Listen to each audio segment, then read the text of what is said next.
మంగళగిరిలో దస్తావేజు లేఖలు చేస్తున్న నిరసన కార్యక్రమాలకు వైఎస్ఆర్సీపీ సంఘీభావం తెలిపింది. ఈ కార్యక్రమంలో వైఎస్ఆర్సీపీ నియోజకవర్గ సమన్వయకర్త దొంతిరెడ్డి వేమారెడ్డి, నాయకులు ఈదులమూడి డేవిడ్ రాజ్, దస్తావేజు లేఖల సంఘం నాయకులు శివయ్య తదితరులు పాల్గొన్నారు. అనంతరం వారు మాట్లాడారు. మంగళగిరి రిజిస్ట్రార్ ఆఫీస్ దగ్గర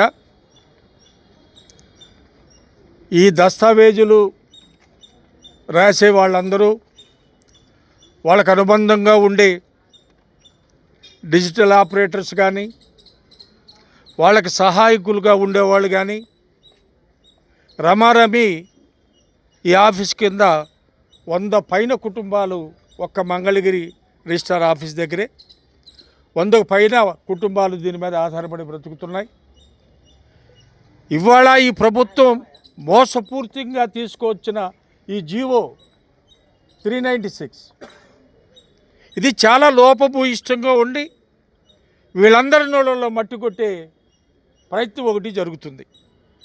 ఇది చాలా విచారించదగ్గ విషయం. ఇక ప్రైవేటైజేషన్కి ఇంకేం దొరకలేదు, ఇది కూడా పెట్టారు.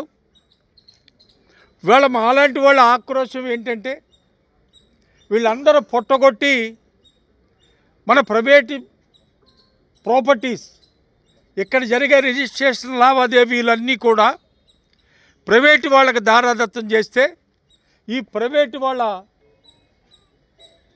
భూమి హక్కులు వివరాలన్నీ కూడా ప్రైవేటు వాడికి హస్తగతం అయితే రాబోయే రోజుల్లో ఇప్పుడు జరుగుతున్న అస్తవ్యస్తమైన ఈ దరిద్రపు కొట్టు రాజ్యాంగ సిస్టంలో ఎవరికి దోచినట్టు వాళ్ళు దోచుకునే ఈ సిస్టమ్ ఉన్న ఈ పరిస్థితుల్లో నేను దస్తావేజ్ లేఖర్ని.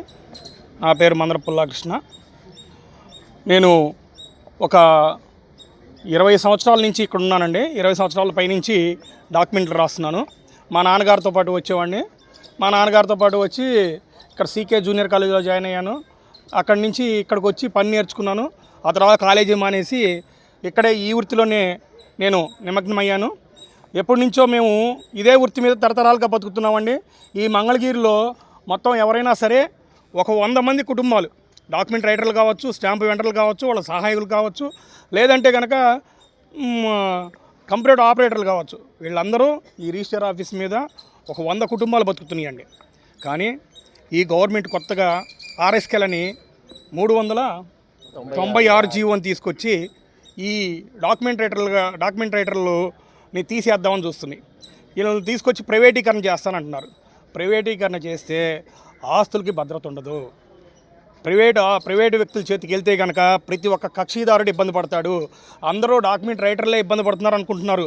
కక్షిదారులకు మీకు తెలియట్లా. మీరు రేపు పొద్దున ఇక్కడికి వచ్చి పని చేసుకోవాలంటే మీరు అందరూ ఇక్కడికి వచ్చి కూర్చొని పాన్ కార్డు, ఆధార్ కార్డు అన్నీ తీసుకొచ్చి ప్రతి ఒక్కదానికి పాన్ కార్డు పెడతారు. రేపు పైపెచ్చు వాళ్ళకి 2000 రూపాయలు కట్టమంటున్నారు. మేము తీసుకునేదంతా మేము అంతే తీసుకుంటున్నాము దరిదాపు. మళ్ళీ 2000 రూపాయలు ఎక్స్ట్రా ఛార్జీ చెల్లించి రిజిస్ట్రేషన్ చేసుకోవాల్సి వస్తుంది. ఇదివరకు వీళ్ళామా ఒకటి ఉందండి. వీళ్ళామాలు లేదంటే కనుక ఇప్పుడు డెవలపింగ్